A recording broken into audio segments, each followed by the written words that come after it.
menonton, jangan lupa like, subscribe, dan tekan tombol lonceng. Selamat menyaksikan. Sebuah momen bersejarah tercatat dalam acara perayaan HUT ke-25 PSMT yang dilangsungkan di Museum HK Indonesia yang berada di kawasan Taman Budaya Tionghoa Indonesia, Taman Mini Indonesia Indah.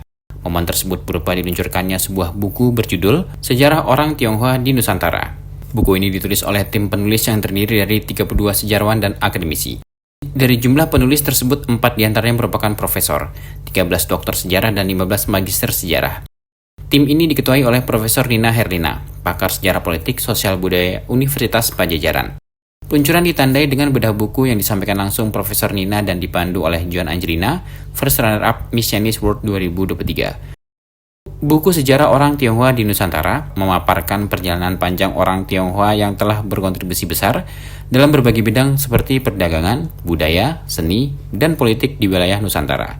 Buku setebal 432 halaman memiliki 24 bab dan 5 tema, yakni tema pertama mengulas awal kedatangan orang tua Tionghoa di Nusantara. Tema kedua menceritakan dinamika politik. Tema ketiga membahas tentang masalah ekonomi.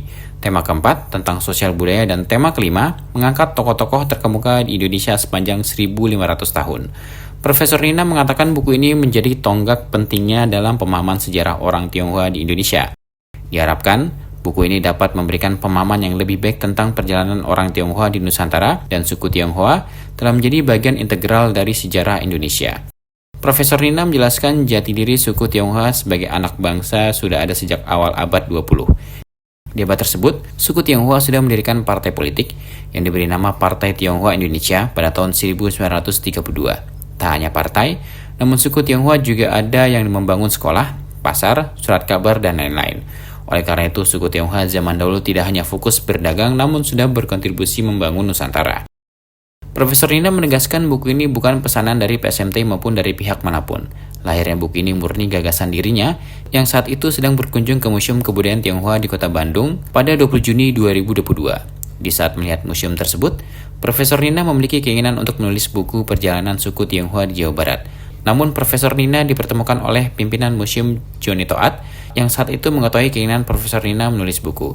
Lantas Johnny Toat menyarankan kepada Profesor Nina alangkah baiknya untuk membuat buku perjalanan suku Tionghoa di Indonesia. Jadi jangan tanggung, tulis saja Tionghoa di Nusantara. Oke, saya pikir ini gagasan yang hebat. Kenapa? Pak Dr. Johnny tidak etnosentristis, mentang-mentang dia di Jawa Barat, buku itu hanya di Jawa Barat. Tapi beliau itu menasional, bervisi nasional. Kok bisa ya seorang lawyer, saya kenal dia seorang lawyer ya, kok punya perhatian besar terhadap sejarah anak bangsanya yang selama ini kurang dapat perhatian. Terus terang, sampai sekarang yang menulis mengenai orang Tionghoa itu sifatnya fragmentaris dan ditulis oleh orang Tionghoa sendiri. Orang Indonesia asli maksud saya tidak ada yang menulis ini. Ya, jadi saya pikir ya apa salahnya saya menulis ini. Tapi ada syaratnya.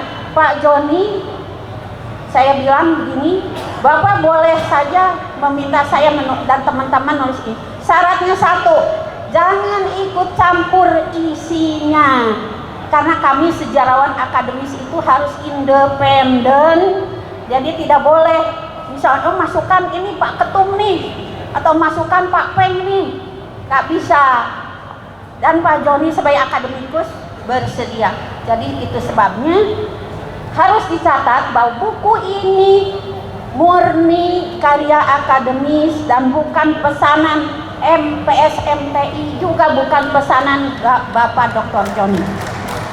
Setelah diluncurkan, buku ini akan didistribusikan ke seluruh daerah di Indonesia melalui bantuan dari PSMTI di tingkat provinsi dan kabupaten atau kota.